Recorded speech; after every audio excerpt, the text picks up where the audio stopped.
भगवान शिव की रक्षा करते करते एक भक्त ने अपनी जान दे दी। जंगली जानवरों ने उसे खा लिया, लेकिन उसने शिव को खरोंच तक नहीं आने दी, यहाँ तक कि उन्हें जगाया तक नहीं।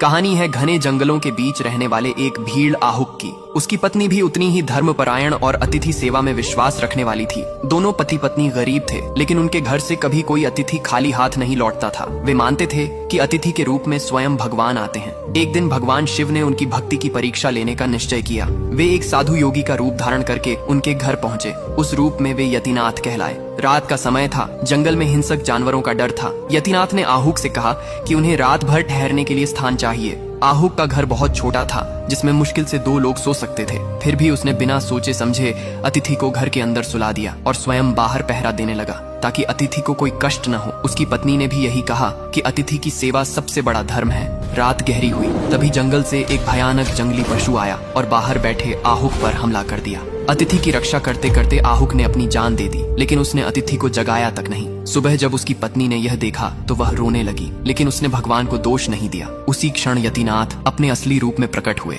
वे स्वयं भगवान शिव थे। उनके साथ माता पार्वती भी प्रकट हुई। शिव ने कहा, तुम दोनों ने सच्चे धर्म का पालन किया है। अतिथि की रक्षा के लिए प्राण देना सबसे बड़ा त्याग है। मैं तुमसे प्रसन्न हूँ। भगवान शिव ने वरदान दिया कि अगले जन्म में वही आहुक और उसकी पत्नी राजा नल और रानी दमयंती के रूप में जन्म लेंगे और फिर से एक दूसरे से मिलेंगे। तब महाभारत काल में उनका पुनर्जन्म हुआ। राजा नल निषद्ध के राजा बने और दमयंती विदर्भ की राजकुमारी, और नियति ने उन्हें फिर से मिलाया।